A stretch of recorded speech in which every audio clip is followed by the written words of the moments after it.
여러분은 지금 추석 특집 여성의 바람에 잇따를 보고 계십니다.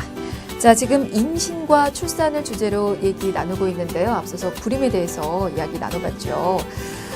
사실 임신하는 것도 어렵지만 임신 후에 출산을 건강하게 하는 것도 굉장히 어려운 세상이 됐습니다. 그만큼 유산율이 상당히 높아졌는데요. 그로 인해서 마음고생하시는 분들을 위해서 이 시간은 유산을 주제로 얘기 나눠보도록 하겠습니다. 자, 한의사 이창윤 원장 인사 나눠봅니다. 안녕하세요. 네, 안녕하세요. 네, 한의사 이창윤이라고 합니다. 네, 어서 오십시오.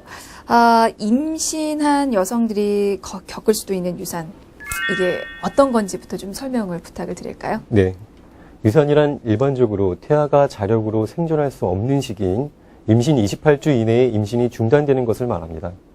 정자와 난자가 만나 수정란이 되고 자궁 내막으로 이동해 내막에 착상이 돼서 유지돼야 하는데 어떤 이유에 의해서 착상이 유지가 되지 않거나 태아가 사망하게 되는 것을 이릅니다.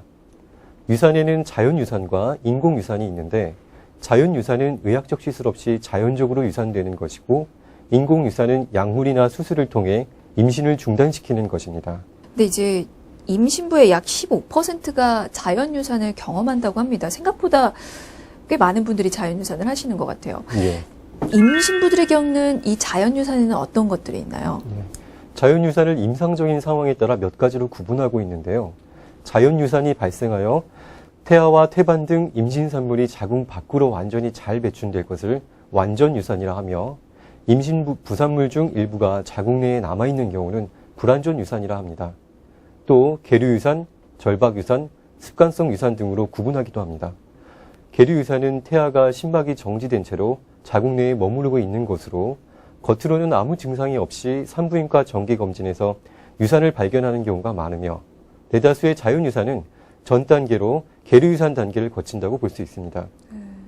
절박유산은 임신 중에 질출혈이 동반되고 간혹 복통도 동반되는 것을 말하는 것으로 이 중 절반은 유산으로 이어지며 절반은 임신을 유지해 나가기도 합니다. 한편 습관성 유산은 유산이 3회 이상 반복되는 것을 말하고 있습니다. 네. 최근에 유산율이 계속 증가하고 있다고 하는데 과연 어느 정도인지 유산으로 인해서 내원하는 환자 추이 좀 알려주실까요? 네, 알겠습니다. 실제로 국민건강심사평가원 통계 자료에 따르면 자연유산으로 인해 내원한 환자는 매년 꾸준히 증가하여 2013년 약 14.1%의 증가폭을 보였습니다. 연령대별로 살펴보면 2013년 기준 30대층이 1,550명으로 전체 유산 환자의 61%를 차지하는 것으로 나타났으며 30대 미만이 29%, 40대 이상이 9%로 뒤를 이었습니다. 2009년과 비교하면 30대 유산율이 52%에서 9% 증가했고 30대 미만 유산율은 39%에서 29%로 10%가량 감소한 것을 알 수 있는데요. 이는 평균 출산 연령의 증가가 연령대의 유산율 변화에 영향을 미쳤다고 볼 수 있습니다. 결혼과 임신 연령이 높아지고 있는 요즘 추세를 감안하면 여성들의 유산에 대한 걱정이 높아질 수밖에 없습니다. 네. 한 해 10,000명 이상의 아이가 유산이 된다고 하니까 생각보다 많아서 놀랍고요. 그리고 참 안타깝습니다. 근데 왜 이렇게 유산이 증가하고 있는 걸까요? 예, 일단은 통계적으로 20대의 유산율이 줄어드는 데 반해 30대 여성의 유산율이 높아지는 것은 임신 시도 시기가 늦어졌기 때문입니다. 네.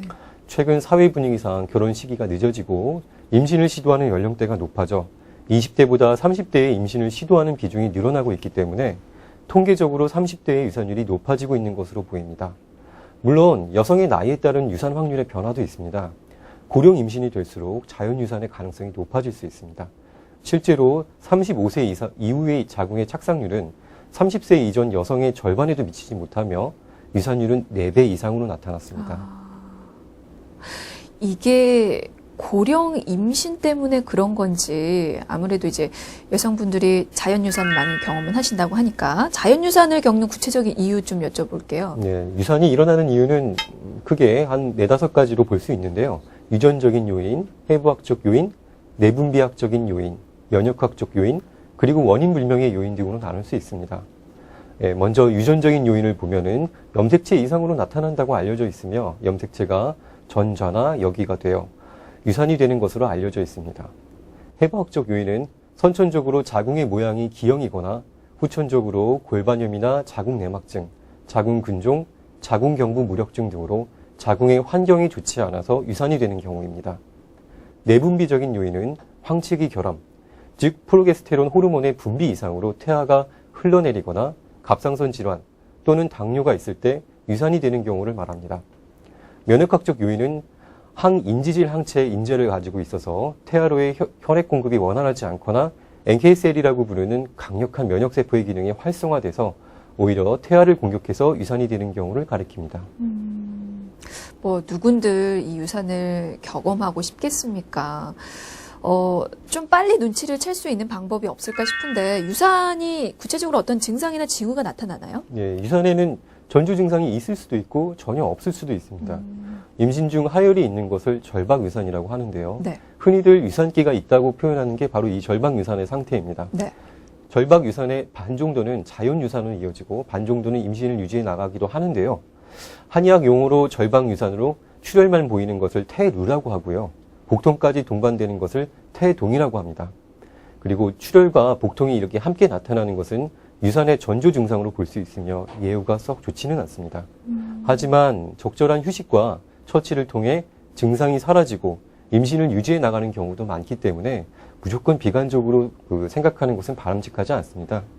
이런 출혈과 복통 등의 유산 전조 증상 없이 초음파 정기 검진상 태아의 사망 유산을 발견하는 경우도 있기도 합니다. 네.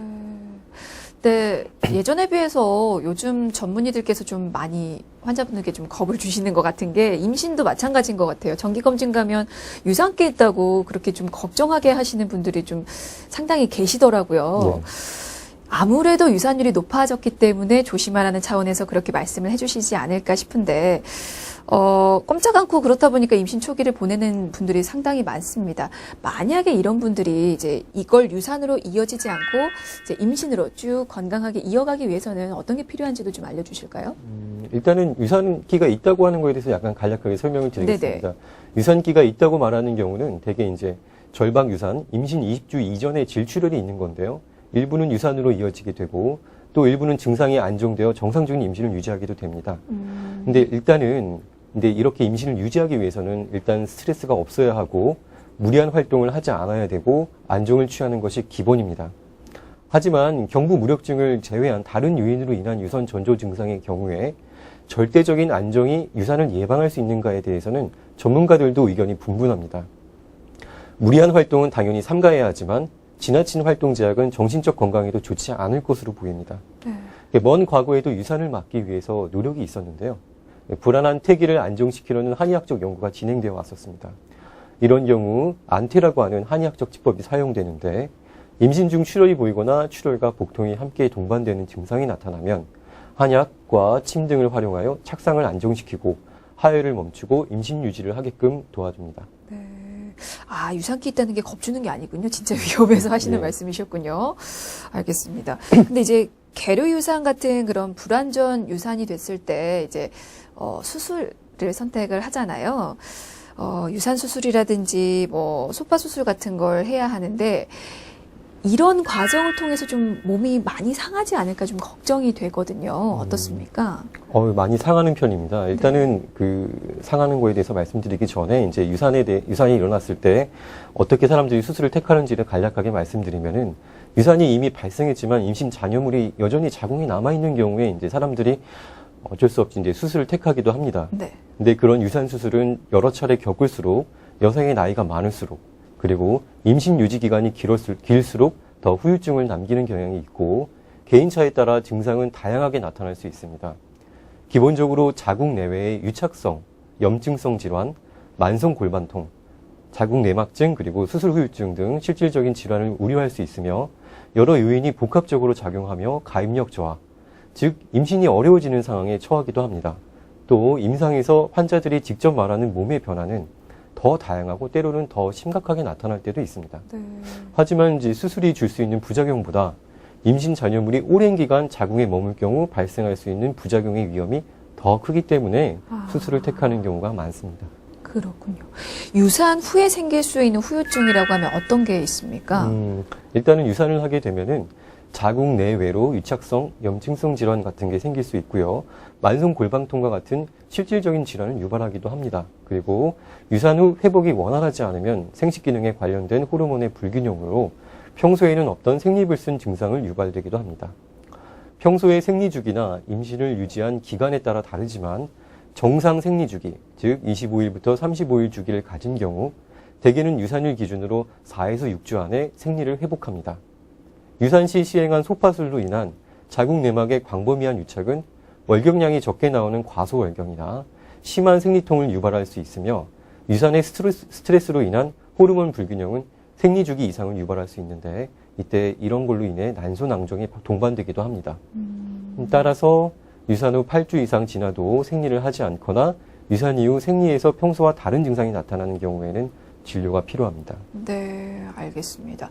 한 통계를 보니까 임신부의 약 15%가 유산 경험이 있고 이 중에 3명 중 1명은 습관성 유산이라고 합니다. 습관성 유산이 구체적으로 어떤 걸 말씀을 하시나요? 습관성 유산은 자연 유산이 3회 이상 발생되는 경우를 말하는데요. 전체 임신 300건 중 1건 정도가 해당합니다. 대개 비슷한 주수에서 발생하는 경향이 있는데요. 임신 중 출혈과 복통이 나타나는 절박 유산이 연속적으로 발생할 수도 있고 증상이 없이 태아가 사망한 채로 산모 자궁에 있는 계류 유산이 연속적으로 발생하기도 합니다. 한의학에서는 습관성 유산을 활태라고 해서 산모의 혈기가 허해서 그리고 손상돼서 태아를 영양하지 못하고 태아가 자궁에 머무르지 못하고 거듭 유산되는 것으로 설명하고 있습니다. 그러니까 한마디로 습관성 유산이 습관적으로 이제 유산이 된다라는 그런 의미인 것 같은데 그렇다면 다음 임신 때도 이게 영향을 주지 않겠습니까? 예. 자연 유산이 발생한 산모는 다음 임신 때는 유산될 확률이 더 높아집니다.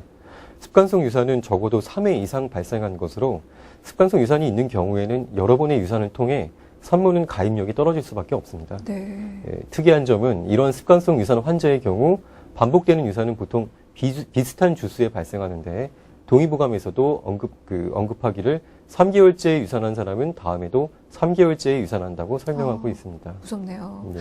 그러니까 자꾸 유산을 또 반복하다 보면 이게 불임이나 난임의 또 원인이 될 수도 있을 것 같은데 그 전에 좀 치료를 할 수 있었으면 좋겠습니다. 습관성 유산의 경우는 그러면 어떻게 치료를 진행할 수 있겠습니까? 원인에 따라 조금씩 다릅니다. 근데 일단 습관성 유산의 경우 염색체 이상으로 생기는 경우 사실상 치료가 어렵습니다. 네. 자궁의 기형으로 생기는 경우나 그런 경우에는 자궁경 수술을 하거나 자궁경부 무력증은 자궁경부를 무는 수술을 하기도 합니다. 하지만 이런 경우는 많지 않은 경우이며 대부분은 원인 불명이거나 아니면 내분비 이상 면역학적 요인으로 보고 있고 병원에서는 호르몬을 직접 투여하거나 아스피린을 써서 혈액 응고를 방지하거나 면역 글로빈 등의 면역 억제제를 활용하기도 합니다. 하지만 이 치료를 한다고 해서 문제가 해결되지 않는 경우가 많습니다. 호르몬 체계나 면역 체계 이상으로 인한 결과만 대증적으로 접근하는 방식이기 때문에 한계가 있다고 생각합니다. 이런 경우에는 한의학 치료가 효과적이라고 볼 수 있는데요.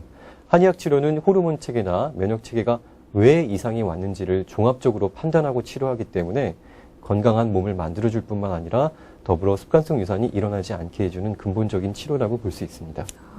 그러면 유산기가 있는 산모라든지 아니면 전에 한 번 또 유산했던 경험이 있는 그런 분들에게 한약 같은 한방치료가 이게 어떤 도움을 줄 수가 있습니까? 네, 임신 전후의 한방치료는 이후 임신에서의 유산율을 낮추고 임신 유지 및 분만 성공률을 높이는 효과가 있습니다.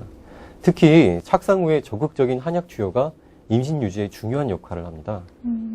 근데 사실 최근에 아이가 한약을 잘못 먹고 또 무슨 일이 있었잖아요. 네. 그것 때문에 한약에 대한 어떤 두려움 같은 게 또 있으신데 임신 중에 한약을 복용한다면 더 좀 신경이 곤두설 것 같아요. 혹시 주의할 점 있으면 좀 귀뜸 좀 해주시면 좋을 것 같은데요. 네, 일단은 유산 방지를 위해서 쓰는 대표적인 한약재로는 당귀, 백출, 토사자, 상기생, 속단 등이 있습니다.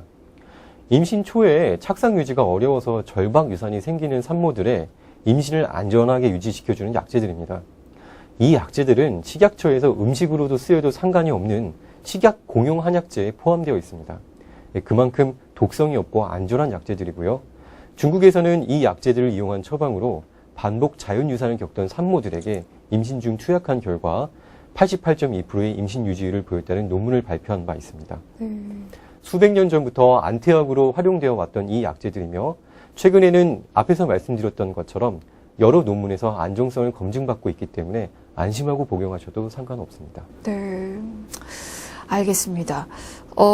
사실 유산을 한 번이라도 경험한 여성이라면 아이가 생기지 않으면 어떡하지? 혹은 이번에 또 유산되지 않을까? 이런 걱정을 좀 안고 사실 수도 있을 것 같은데요. 유산 후에 건강하게 임신하고 또 건강하게 출산을 하기 위해서 어떻게 해야 할지 그 비법 있으면 좀 알려주시면 좋을 것 같아요. 유산을 하고 나면은 다음 임신에도 아무래도 유산될 확률이 높아지기 때문에 정산분만보다 더 세심한 조리가 필요하며 유산 후에 충분한 휴식과 조리가 되어야지 유산 후유증과 2차적으로 올 수 있는 불임 등을 예방할 수 있습니다. 되도록 스트레스 받을 만한 일은 하지 않으셔야 되고 그리고 균형 잡힌 식사를 하셔야 합니다. 그리고 체지방이 늘지 않도록 가벼운 운동 정도는 하시는 것이 좋습니다. 네, 알겠습니다. 유산 후 혹은 주의할 점이라든지 아니면 유산을 경험한 부부에게 하고 싶은 말씀 있으시면 끝으로 한마디 좀 남겨주시죠. 여성이 가질 수 있는 가장 심한 충격이 출산한 아이를 잃는 것이고 그 다음이 자궁에 품고 있던 아이를 잃는 것이라고 합니다. 사실은 유산 후에는 육체적인 상처뿐만 아니라 정신적인 상처도 크게 받게 되는데요. 이를 회복하는 것이 상당히 중요합니다. 이 상처는 부부가 같이 감정을 공유하는 것이 좋고 서로 감정이 솔직해져서 충분히 서로 공감하고 같이 슬퍼하면 다시 아이를 가질 수 있을 것이라는 희망을 가지게 되실 것입니다. 아무쪼록 유산 후 조리를 잘 하시고 임신 전 준비도 잘 하셔서 좋은 결과가 있었으면 좋겠습니다. 네, 알겠습니다. 자, 유산에 대해서 살펴봤는데요. 임신부라면 누군들 유산을 경험하고 싶겠습니까? 하지만 최근에 유산율이 높아졌다고 해서 좀 걱정이 되는데요. 유산 후에도 다음 임신을 위해서는 몸조리가 최우선입니다. 좀 몸과 마음 편안히 하시고 건강 챙기시는 게 우선 아닐까 싶네요. 자, 지금까지 한의사 이창윤 원장이었습니다. 말씀 감사합니다. 네.